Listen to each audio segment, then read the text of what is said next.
नमस्कार दोस्तों, आज इस वीडियो में क्लास 9th मैथ चैप्टर 8 का प्रमेय 8.8 को सॉल्व करेंगे। इसके पहले का प्रमेय बता दिए हैं, क्वेश्चन भी हो गया है प्रश्नावली का, नहीं देखें तो प्लेलिस्ट में डाल दिए हैं, वहाँ जाकर देख सकते हैं। चलिए देखिए प्रमेय क्या कर रहा है।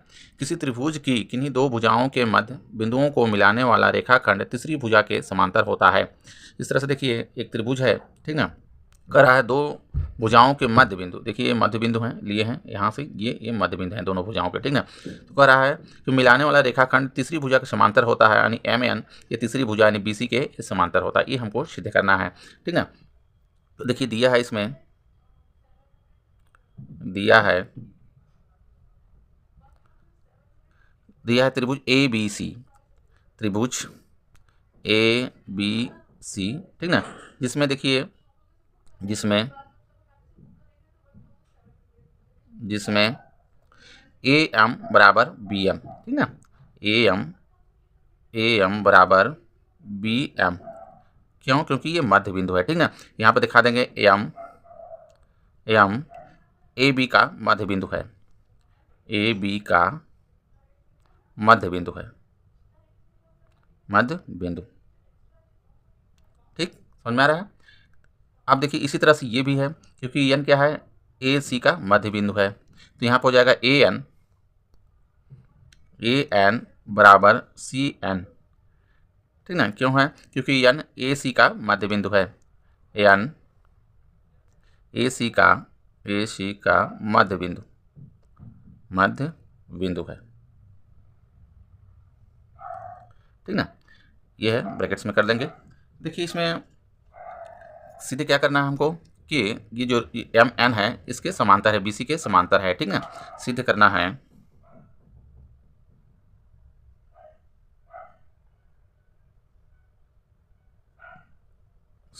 है कि एम एन जो रेखाखंड है एम एन समांतर बी सी, ये सिद्ध करना है, ठीक ना।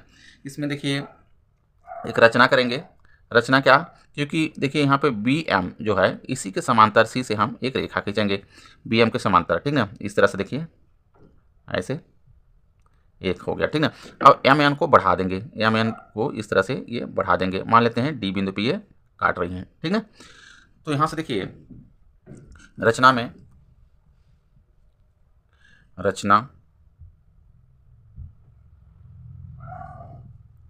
लिखेंगे बी एम समांतर सी डी, ठीक है, बी एम समांतर सी डी खींचा और एम एन को डी बिंदु तक बढ़ाया, एम एन को डी बिंदु तक बढ़ाया, ठीक ना। अब देखिए चलेंगे उपपत्ति में,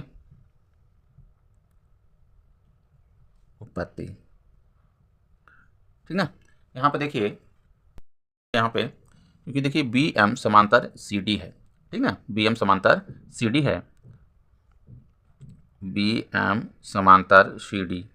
तो देखिए यहाँ पे इस तरह से बी एम ये जो भुजा है आगे इस तरह से गई है, ठीक ना, और सी डी भी इस तरह से गई है। ऐसे देखिए थोड़ा सा समझिए कि बी एम इस तरह से देखिए है, यहाँ पे मान लें एम है, ये बी है, ठीक है, और सी डी इस तरह से गई है, तो मान लें छोटा है एक बड़ा है, एक ऊपर चला गया, लेकिन है तो क्या ये समांतर ही हैं दोनों, एक दूसरे से क्रॉस नहीं करेंगे, कभी भी नहीं काटेंगे, ये समांतर है। तो इसको देखिए कह सकते हैं कि ए एम समांतर सी डी, ए एम समांतर सी डी हो जाएगा, ए एम समांतर सी डी कह सकते हैं, क्योंकि यही बी एम समांतर अगर सी डी है तो इसको ये भी कह सकते हैं कि ए एम समांतर सी डी, ठीक ना। इसको समीकरण 1 बना लेते हैं।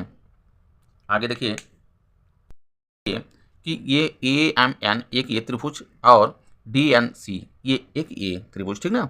इस त्रिभुज को पहले हम सर्वांगसम सिद्ध कर देते हैं। सर्वांगसम सिद्ध करने के लिए देखिए भुजा कोण में से कोई 3 बराबर होना चाहिए। इसमें देखिए इसको हम एंगल अगर मान लेते हैं 1 है, ठीक है, इसको हम कर लेते हैं 2 कर लेते हैं, ठीक है, इसको 3 कर लेते हैं और इसको 4 बना लेते हैं इस एंगल को, ठीक है। तो यहाँ से देखिए अगर इस तरह से आकृति है, इस तरह से ये आकृति है जेड आकार की, ठीक है, क्योंकि यहाँ देखिए ऐसे है, ये है और ऐसे गया, ठीक। तो ये वाली जो एंगल होता है, ये एंगल इस एंगल क्या होता है, बराबर होता है, ठीक है, क्योंकि ये देखिए ये समांतर है ये, और ये जो भुजा है ये वाली ये क्या कर रही है, इसको क्रॉस कर रही है, ठीक है। तो ये एंगल की क्या होगा, बराबर होगा एंगल 1। तो यहाँ पे लगा देंगे, देखिए त्रिभुज AMN, त्रिभुज AMN और त्रिभुज, ठीक ना, CND, ये भी कह सकते हैं CND में, ठीक ना। तो देखिए यहाँ पे कोण 1 कोण 2 के क्या हो जाएगा, ये बराबर होगा। कोण 1 बराबर कोण 2 कैसे हुआ, एकांतर कोण से। रीजन दिखा देंगे यहाँ पे, एकांतर कोण से ब्रैकेट्स में कर लेंगे, ठीक ना। इस समीकरण इसको बना लेते हैं, नहीं तो फिर कोई दिक्कत नहीं है, नहीं दीजिए। अब देखिए यहाँ पे जो 3 है, कोण 3 कोण 4 क्या होगा, बराबर होगा, क्योंकि देखिए इस तरह से या ऐसे है, ठीक ना। तो ये अगर क्रॉस कर रहा है तो ये कोण इस कोण के बराबर होता है, इधर कोण इस कोण के बराबर होता है। इसको बोलते हैं शीर्षाभिमुख कोण, ठीक ना। तो कोण 3 बराबर कोण 4, ये शीर्षाभिमुख कोण से बराबर, शीर्षाभिमुख कोण, ठीक ना, ये शीर्षाभिमुख कोण से बराबर होंगे। अब देखिए एक और चाहिए इसमें, तो यहाँ पे ध्यान दीजिए, जो में देखिए AN, ठीक ना, बराबर CN है, क्योंकि ये क्या है, माध्य बिंदु है। यहाँ पर देखिए दिया हुआ है AN बराबर CN, ठीक ना। तो इसमें हो जाएगा, देखिए AN बराबर CN, ठीक, दिया है, ब्रैकेट्स में लिख लेंगे, दिया है, ये हो जाएगा, ठीक ना। अब इस तरह से देखिए 3 मिल गए, अतः लिख देंगे यहाँ पे, अतः त्रिभुज AMN सर्वांगसम त्रिभुज CND ये सर्वांगसम हो गए। कैसे हो गए, यहाँ पर रीजन दिखा देंगे। देखिए 2 कोण, ठीक ना, अब ये भुजा से ये क्या है, सर्वांगसम है। तो एंगल साइड एंगल सर्वांगसमता नियम से, सर्वांगसमता नियम से ये सर्वांगसम हो गए, ठीक ना, सर्वांगसम हो गए। अब CD के, क्योंकि देखिए जब सर्वांगसम सिद्ध कर दिए दोनों त्रिभुज को, तो ये इसके संगत भाग क्या होंगे, बराबर होंगे, यानी इसके कोण भी और भुजा बराबर होंगी। तो AM किसके बराबर होगा, CD के बराबर होगा, ठीक ना। ये देखिए यहाँ पे AM बराबर CD हो जाएगा। इसमें देखिए CP CT से हो जाएगा ये, ठीक है। इसको समीकरण 2 बना लेते हैं। अब देखिए यहाँ पे AM बराबर BM है ना। तो ये हो, देखिए यहाँ पे AM बराबर BM, ये दिया हुआ है, ठीक ना।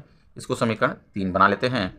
अब देखिए समीकरण 2, यहाँ पे ध्यान से देखिए, समीकरण 1 देखिए ये तो है मेरा, ठीक ना, AM जो है समांतर है CD के, ठीक ना। तो BM इसके समांतर तो रचना से हम किए हैं, ठीक ना। तो यहाँ पे हो जाएगा समीकरण 1, 2 और 3 से, देखिए 1, 2 और 3 से, समीकरण 1, 2 और 3 से देखिए कह सकते हैं कि देखिए AM क्या है, CD के बराबर है, CPCT के तहत हुआ है, क्योंकि 2 त्रिभुज हम लोग सर्वांगसम सिद्ध किए हैं, और AM बराबर BM है। तो कह सकते हैं कि CD बराबर BM है ना। देखिए यहाँ पर हो जाएगा CD जो होगा, CD बराबर BM हो जाएगा, ठीक है। लेकिन यहाँ पे ध्यान दीजिए, क्योंकि BM समांतर हम CD खींचे हैं, लेकिन BM और CD क्या है, दोनों बराबर हैं, बराबर भी हैं और समांतर है। तो चतुर्भुज में देखिए क्या होता है कि आमने सामने भुजाएं बराबर और समांतर होती हैं, ठीक है। ये हो गया समांतर चतुर्भुज में। और इस तरह से देखिए जब ये बराबर और समांतर हैं, तो कह सकते हैं कि ये भी क्या होंगे, ये भुजा इस तरह से देखिए, समझिए, अगर इस तरह से देखिए समांतर है, ठीक है, तो अगर ये भुजा इस भुजा के बराबर है और समांतर भी है, ठीक है, तो ये भी आमने और सामने की भुजा क्या होगी, बराबर और समांतर होगी, ठीक। तो यहाँ पर थोड़ा सा देखिए कह देंगे कि क्योंकि ब्रैकेट्स में कह देंगे, क्योंकि BM समांतर, ये जो है BM समांतर CD और CD बराबर BM, देखिए ये दोनों हो गया, ठीक ना, क्योंकि 2 बराबर भी होना चाहिए और समांतर भी होना चाहिए, तभी होगा। तो ये देखिए CD बराबर BM, अतः ये जो है चतुर्भुज BCDM, ठीक ना, BCDM एक समांतर चतुर्भुज है, एक समांतर चतुर्भुज है, ठीक ना। ये एक समांतर चतुर्भुज होगा। देखिए समांतर चतुर्भुज है तो अब देखिए बी सी जो है एम डी के क्या है, ये समांतर होगा, ठीक ना। बी सी यहाँ आप सकते बी सी समांतर एम डी, ठीक, बी सी समांतर एम डी। देखिए जब बी सी समांतर एम डी है, अच्छा ध्यान दीजिए, बी सी समांतर एम डी है और एन क्या है, उसी पे ये है बिंदु है, ठीक ना। तो कह सकते हैं कि बी सी समांतर एम एन होगा। बी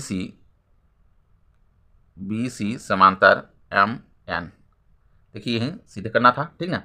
जो तीसरी ये जो भुजा है ये बी सी के समांतर है, तो बी सी समांतर एम एन इति सिद्ध्यम, इस तरह से देखिए सीधे करेंगे। वीडियो अच्छा लगा हो तो लाइक करें, चैनल को सब्सक्राइब कर लें एंड शेयर भी किया करिए। धन्यवाद।